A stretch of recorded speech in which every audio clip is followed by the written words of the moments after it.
See your enterprise application architecture.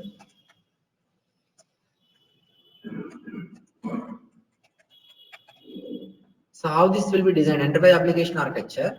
In an enterprise application architecture, suppose if you are a user, you are going to use a browser, right? You're going to use a browser to hit a URL, right? This is a browser. In the browser, you're going to type www.hanover.org. This is the URL that is being provided to you to access your application, let's say. Once this URL is being hit, then the request will go to authentication. It should be authenticated. Okay, you will get a login screen, right? So here you need to provide login, username.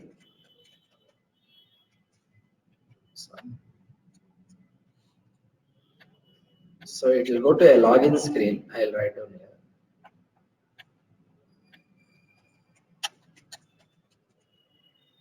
So this is called single sign-on. Single sign-on. What do you mean by single sign-on?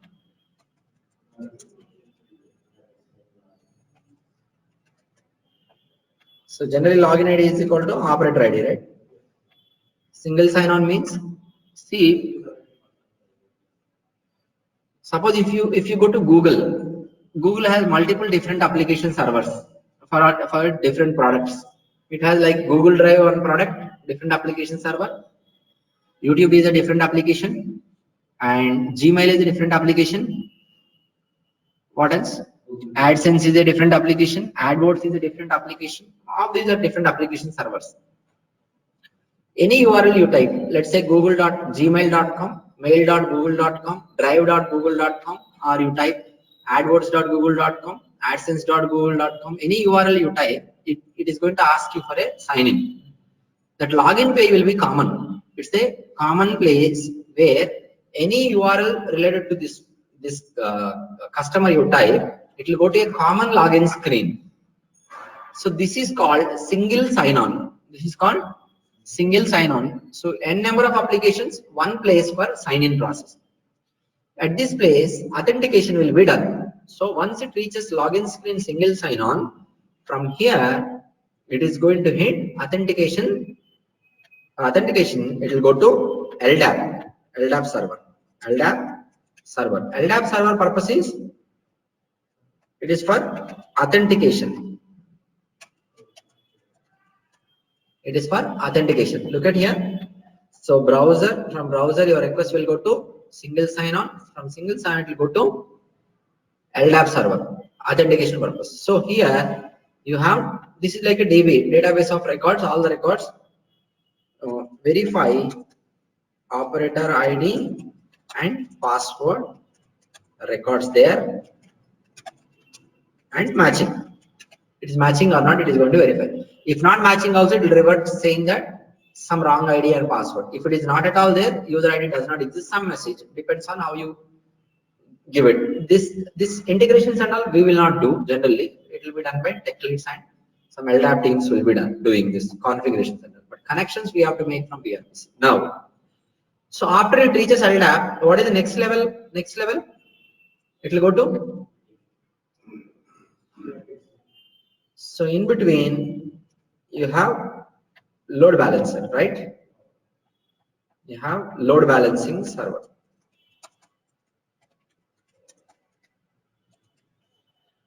That is web servers.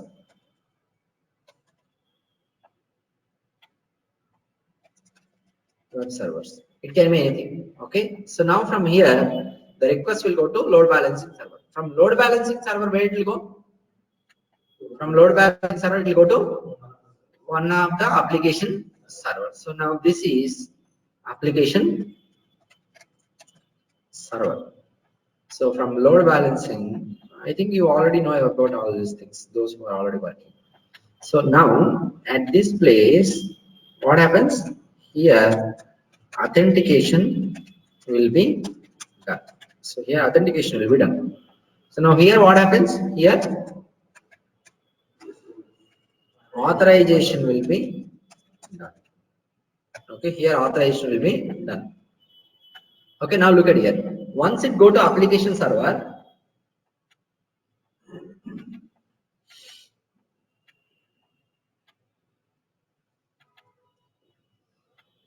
Tomcat application server,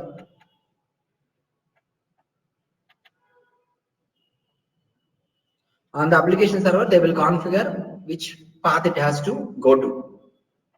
Chepandi. This is the file.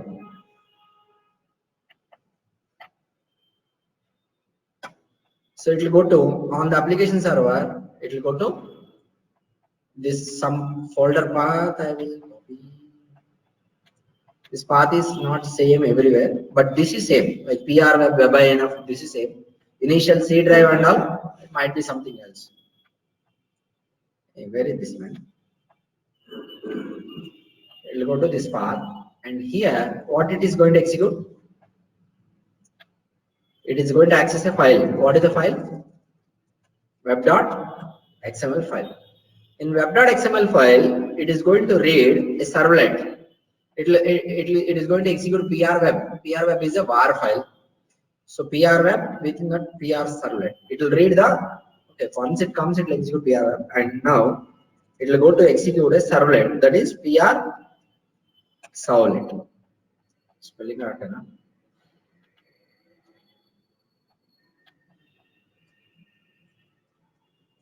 So this servlet will define an authentication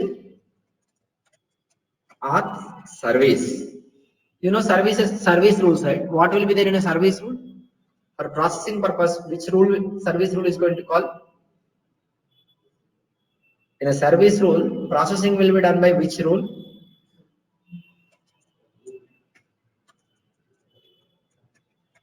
Authentication activity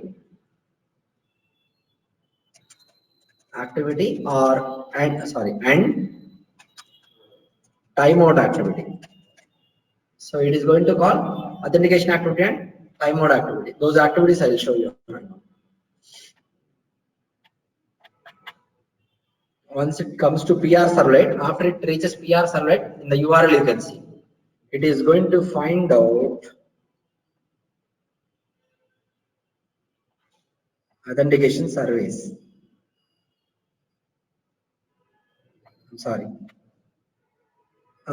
Here only.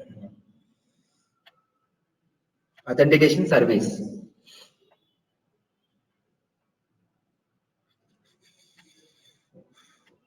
Which one? Whichever the one you customize and mention, that one. In authentication service, here you have authentication activity and timeout activities are there.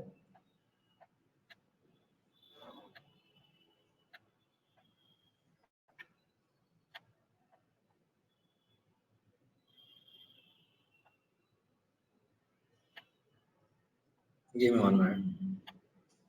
Authentication activity, timeout activity. Within authentication activity, what will be done?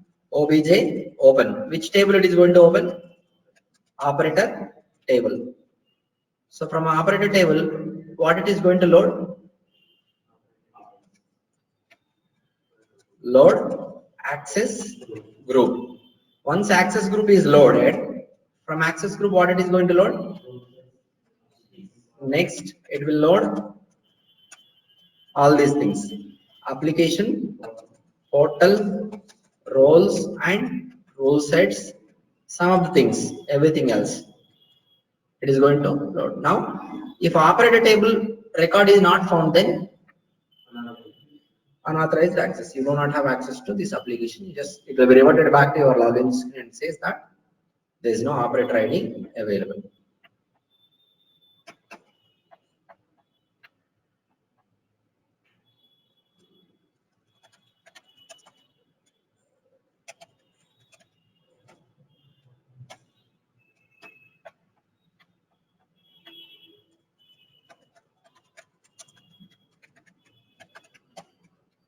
Okay, now here you see, first once you view the URL, it will go to single sign-on. From single sign, it will go to LDAP server. From LDAP server, it will go to, at LDAP server, it is going to perform authentication. After authentication, it is going to go to web servers, that is called load balancing server.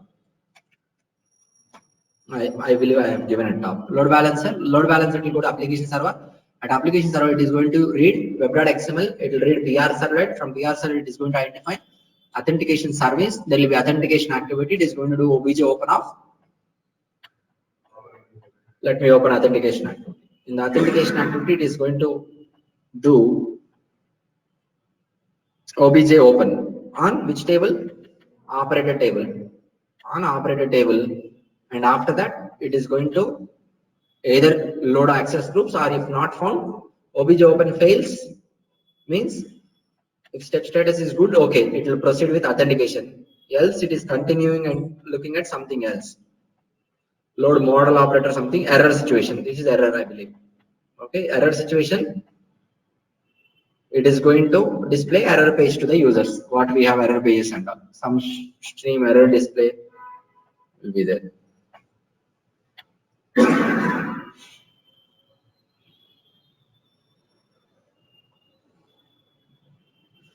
Okay, so like this PRPC is going to, okay, there is some coding, so it is going to display some error message according to what you have accessed. Now, this complete process you have to talk about when they are going to ask you about application architecture. Okay, what about class structure? Suppose if they ask you about class structure, then what is your class structure? You have to talk about all the layers of classes that we have already learned: organization, implementation class group, framework class group. And after organization, towards implementation, we have namespace and then implementation. Towards framework, we have no organization, FW, namespace FW, and work class. This direction is organization, namespace, and work class. This implementation class group, that is framework class group. Organization, implementation work class, framework work class. Relation between implementation work and framework work class inheritance is direct and pattern inheritance. Both will be there. Framework class group derives from work dash cover dash. That derives from work dash, that will derive from base class. Apart from these, we have case types created under implementation. Case types are belongs to class group. Okay, and apart from this, we have integration and data at organization, at implementation, and framework. We have integration and data classes. All this is called class structure. This and all we have already worked on. Okay, all this together is called class structure. It is very simple. First, you talk about organization, implementation class group, framework class group.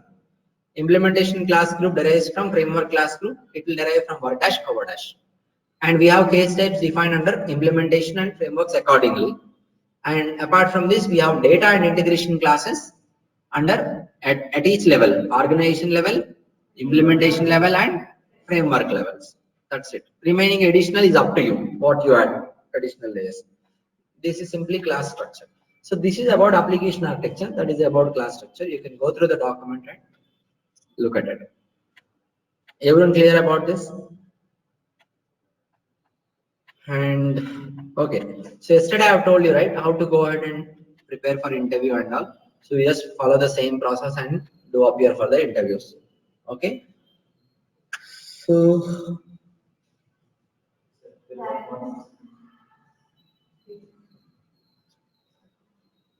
చెప్పండి.